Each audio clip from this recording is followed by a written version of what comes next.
Hello students, welcome to my YouTube channel. आपण 6th chapter बघत आहोत, बिगनिंग ऑफ फ्रीडम मूवमेंट. त्याचा first part जो आहे तो ऑलरेडी आपला शिकवून झालेला आहे. तर आज आपण त्याचाच पुढचा पार्ट म्हणजे सेकंड पार्ट जो आहे चॅप्टरचा तो आजच्या व्हिडिओमध्ये आपण कव्हर करणार आहोत. चला तर मग सुरू करूया. Extremist phase 1905 to 1920. All Indian leaders who were politically aware kept aside their differences of caste, religion, language, provenance, and gathered on a single platform of Indian National Congress. There were unanimous decisions regarding the objectives of the Congress and taking forward the movement by constitutional means, but there were differences regarding the working system. These were ideological differences. From these differences, two main political groups were formed: the moderates, who advocated peaceful and constitutional manners, and the extremists, who believed in severe struggle for attainment of freedom. Lala Lajpat Rai, Bal Gangadhar Tilak, and Bipin Chandra Pal were believed to be extremist leaders. In the early period, the extremist leader for bringing political awakening among the Indians used methods like newspapers, national festivals, and national educations. Kesari and Maratha were the newspapers through which Lokmanya Tilak made severe criticism on the supersession, on the suppressive policy of the British. In Bengal province, Amrit Bazar Patrika was a mouthpiece of extremist ideology. By forgetting the internal differences, people should come together and exchange their ideas. Common people should get inspiration from contribution of national personalities. With these objects, Tilak started organizing of Shiv Jayanti and Ganesh Utsav. For political reasons, if people come together, then government will ban them. But for religious reason, if people come together, the government will not ban them, was his opinion. In the Mandalay prison, Tilak wrote Gita Rahasya. Its core was philosophy of Karma Yoga and stressed that people should always be in action.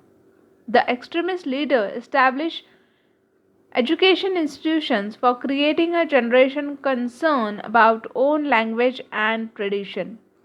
The extremist leaders were of the opinion that if lakhs of people take part in the freedom movement and challenge in the British government by struggling against them, only then success will be achieved.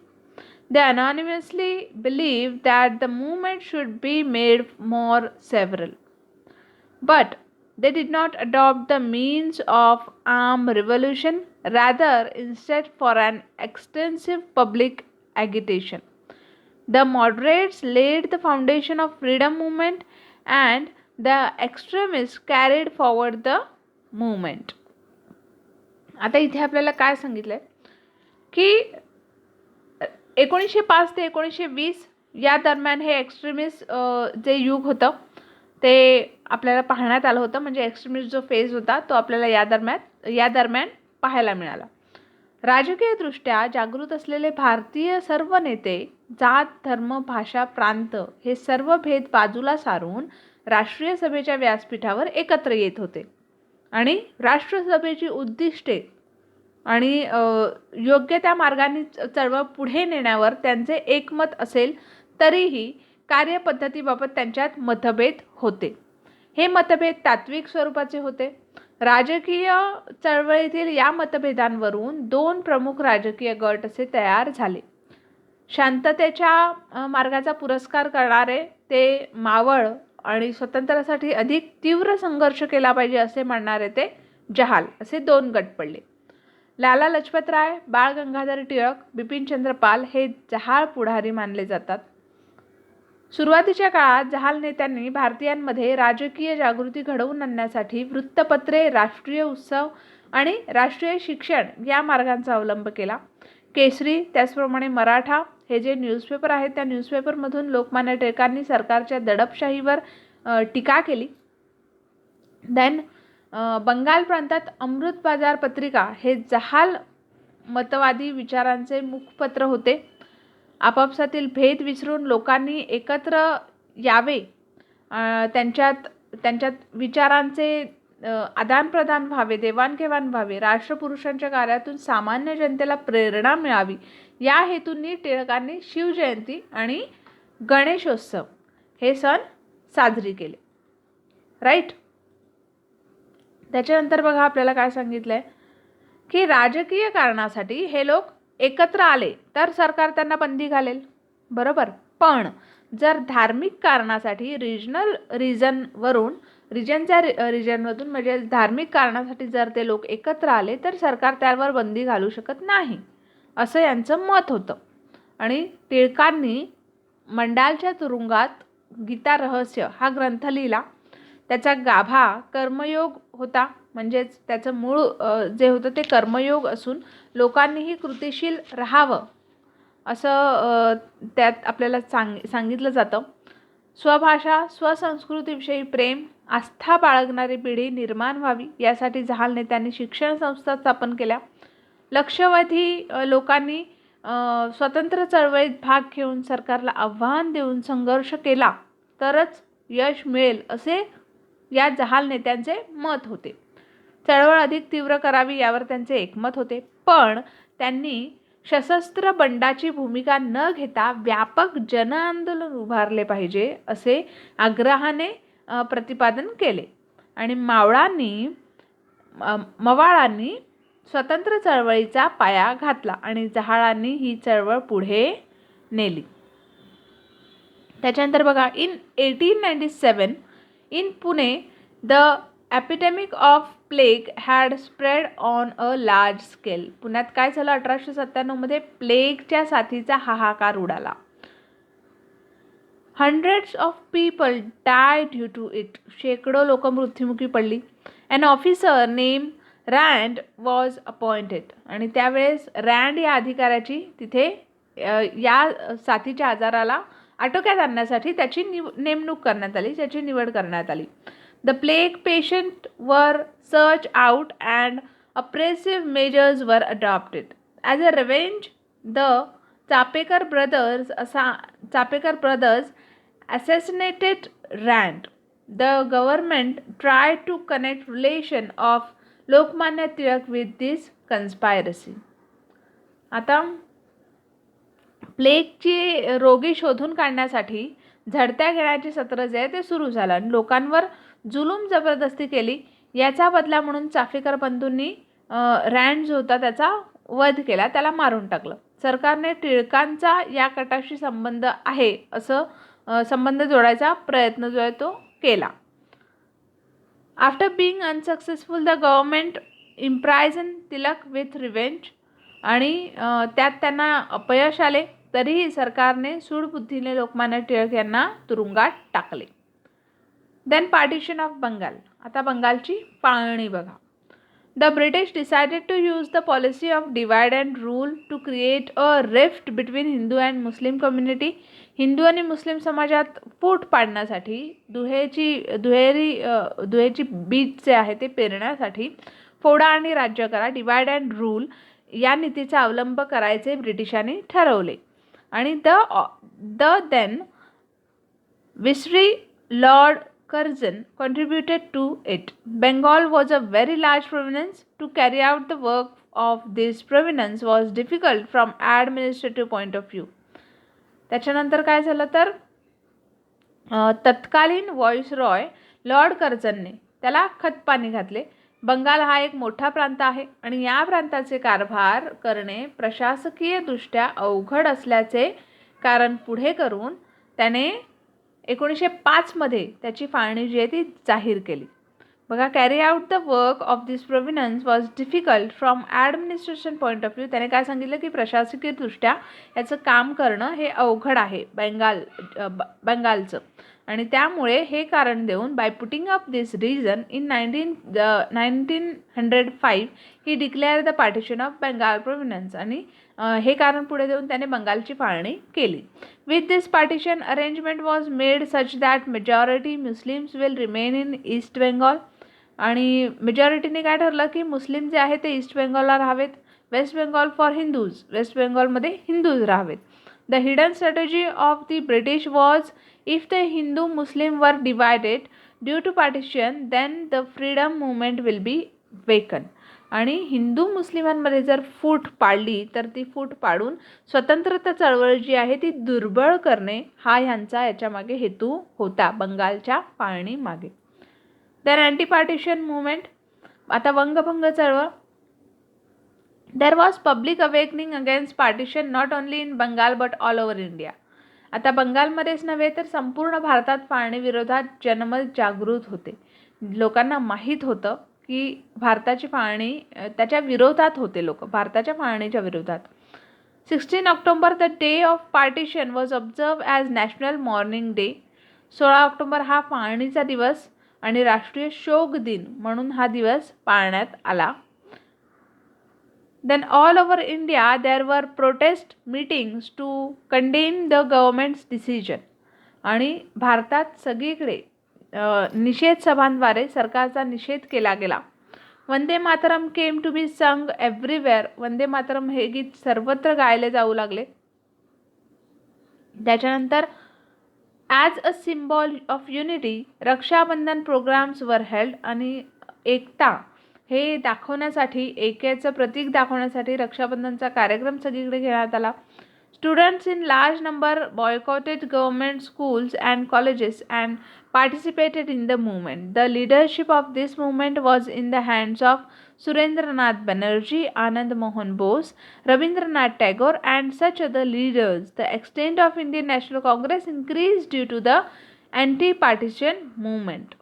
It became a national movement owing to the severity of dissatisfaction. The British annulled the partition of Bengal.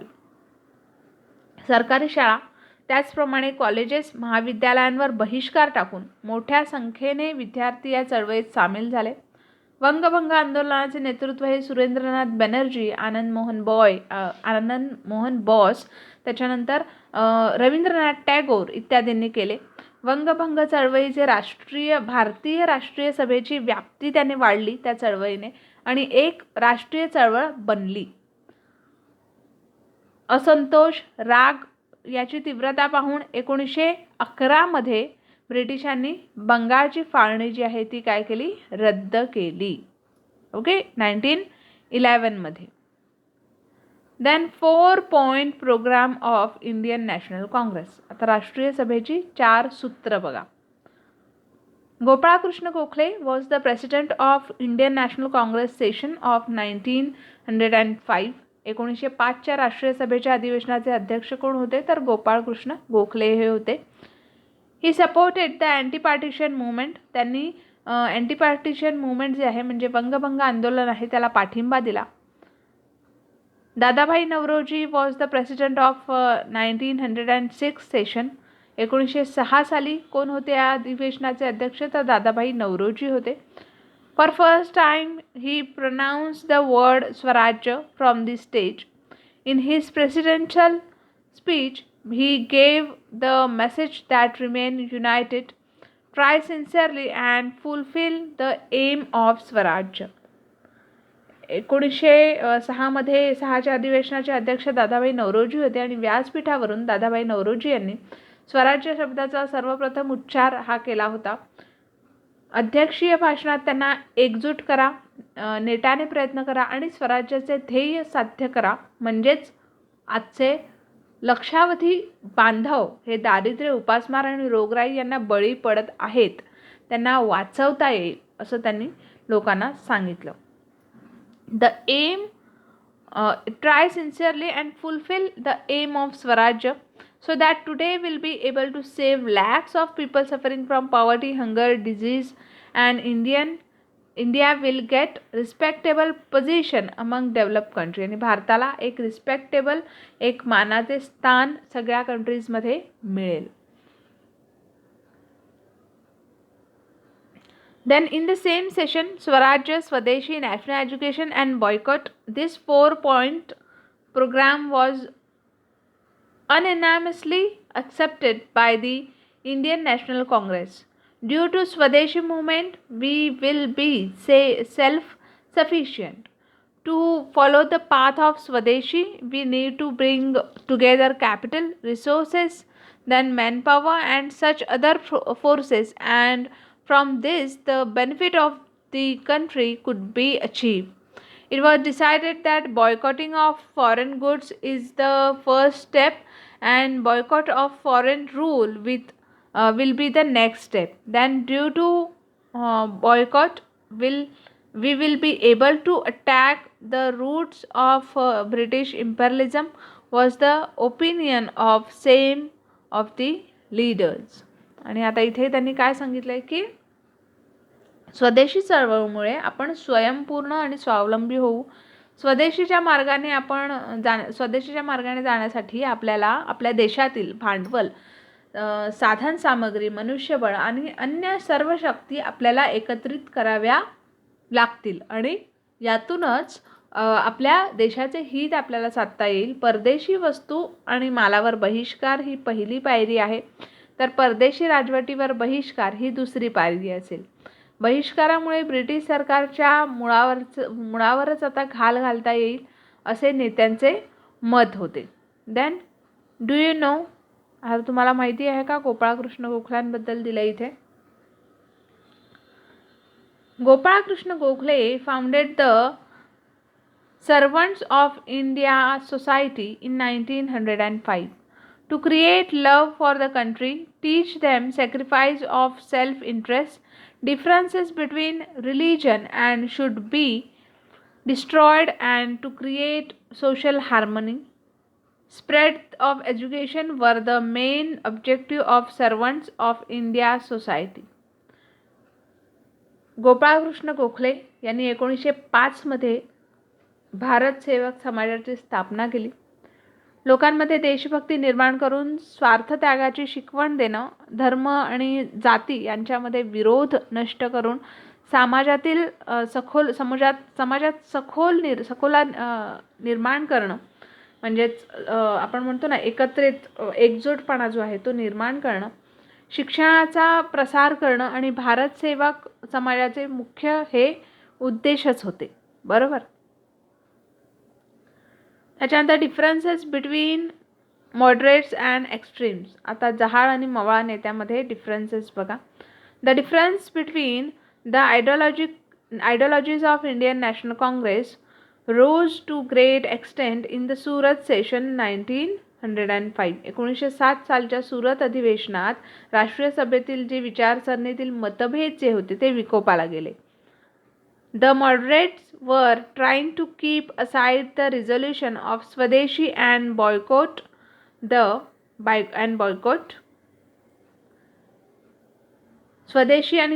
स्वदेशी व बहिष्कार हे ठराव बाजूला ठेवण्याचा मवाळांचा प्रयत्न होता आणि तो यशस्वी होऊ नये अशी जहालांची खटपट होती. The extremists trying that his oppositions should not be successful. Gopalkrishna Gokhale, Surendranath Banerjee, Firozshah Mehta, such moderate leaders blame that the extremist leaders are trying to capture the Indian National Congress. Lala Lajpat Rai tried to act as a mediator. As per Tilak's opinion, Indian National Congress was a national platform, hence it should not be divided. During the session, the tension increased. And since no compromise was impossible, finally there was a split in the Indian National Congress. Gopalkrishna Gokhale, Surendranath Banerjee, Firozshah Mehta अशा मवाळ पुढाकारांनी जहां नेते राष्ट्रीय सभा काबीज करण्याचा प्रयत्न करत आहेत असा आरोप केला. लाला लजपतराय यांनी मध्यस्थी करण्याचा प्रयत्न केला. भारतीय राष्ट्रीय सभा हे राष्ट्रीय व्यासपीठ असून त्यात फूट पडून चालणार नाही असे टिळकांचे मत होते. अधिवेशनाच्या वेळी तणाव वाढला तर तडजोड अशक्य झाल्याने अखेरीस भारतीय राष्ट्रीय सभेत फूट पडली. ठीक आहे. The next supersession of the British सरकारची दडपशाही. After anti-partition movement, the government was disturbed looking at the influential public protest. To control this movement, the government used the policy of suppression. Holding of public meetings was legally banned. Strict punishments were given to those who broke the law. School children were also beaten up. Many restrictions were imposed on newspapers. Many of printing press were confiscated on grounds of blame of criticizing the governments. Then writers and editors were imprisoned. Then strict actions were taken against the extremist leaders. This led to the severe reaction in Bengal. The revolutionary adopted in means of fringed, bomb-based, etc. This bomb attack were advocated through Kesari newspapers by Lokmanya Tilak. The charge of the sedition was put on Lokmanya Tilak, for which he was sent to Mandalay jail at Myanmar for 6 years imprisonment. Bipin Chandra Pal was sentenced to jail and Lala Lajpat Rai was deported from Punjab. आता सुपरसेशन of the British म्हणजे British सरकारची दडपशाही. वंगभंगानंतर सुरू झालेले प्रभावी जनआंदोलन पाहून सरकार अस्वस्थ झालं आणि या आंदोलनाला पायबंद घालण्यासाठी सरकारने दडपशाहीचे धोरण जे आहे ते स्वीकारलं. लोकांची ते धोरण स्वीकारलं. सार्वजनिक सभांवर कायद्याने बंदी घातली. हा कायदा मोडणाऱ्यांना कठोर शिक्षा केल्या. शाळकरी मुलांना सुद्धा फटके मारले. वृत्तपत्रांवर अनेक निर्बंध लादली. सरकारवर टीका केल्याच्या आरोपावरून अनेक छापखाते जप्त केले. लोकांना आणि संपादकांना तुरुंगात डांबले. सरकारने जहाल नेत्यांविरुद्ध कडक कारवाई केली. याची तीव्र प्रतिक्रिया बंगालमध्ये उमटली.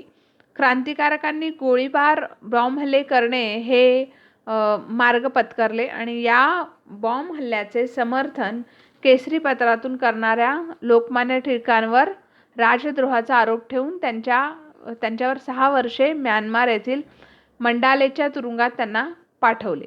बिपिनचंद्र पाल यांना कारावासाची शिक्षा ठोठावली आणि तर लाला लजपत राय यांना पंजाबमधून हद्दपार करण्यात आले. सो फ्रेंड्स, या चॅप्टरचा आणखीन एक पार्ट जो आहे तो तयार होईल. तर होप तुम्हाला आजचा जो व्हिडिओ आहे तो नक्कीच आवडला असेल आणि ऑफकोर्स व्हिडिओ जर आवडला असेल तर चॅनलला सबस्क्राईब करा, बेल आयकॉनवर क्लिक करा. भेटूया अशाच नवीन व्हिडिओमध्ये. तोपर्यंत take care and have a good day.